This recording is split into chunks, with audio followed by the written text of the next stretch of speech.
Glenn has a question on the kettlebell snatch. Despite using and coaching with kettlebells for around 6 years now, I have never felt like I have found the gold standard of coaching cues to teach the snatch. That's because you've never gone to my clinic. It's so much easier than you think. Okay, the key here being powerful hip extension and a smooth transition through the handle to avoid the bell crashing into my client's wrists. I have a few methods for teaching this move, but sometimes it lands and sometimes, no matter what I try, the client may have to rely on reps as their best teacher. What have you found to be the best ways? First off, and this is big, man, this is huge. Stop counting the kettlebell from the bottom up. I teach it this way. This is the start of a kettlebell snatch. Now, obviously you have to get up there the first one, so let's just throw that out. After that, consciously throwing the bell down and snapping it up, that's one rep, okay?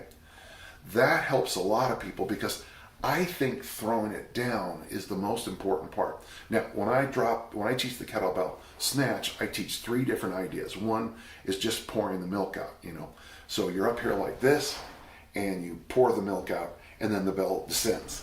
The next one is unzipping the jacket. That helps mentally some people. And the one that most people like is swimming. You're going to bring the kettlebell snatch down like you're doing a swim stroke. You're not casting the bell out, which just rips your lower back up. Now, once you let the bell go down right, it becomes a massive bow and arrow. If you're aiming for your zipper and it goes through and stays high, the bow and arrow snaps the bell back, and here's the $1 million thing, Glenn. Don't think about it. The way you want to finish a kettlebell snatch is to stab. You want to stab this guy. Somebody did that, stab. In fact, I teach people, when we're first learning the snatch, I teach people to finish like this, to grip it and stab this guy.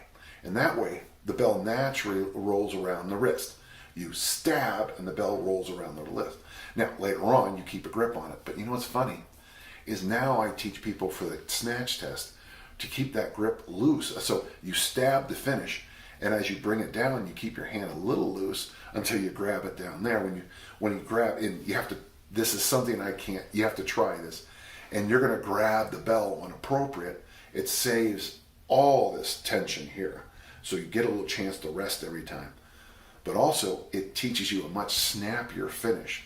So stab, stab, stab, stab the finish.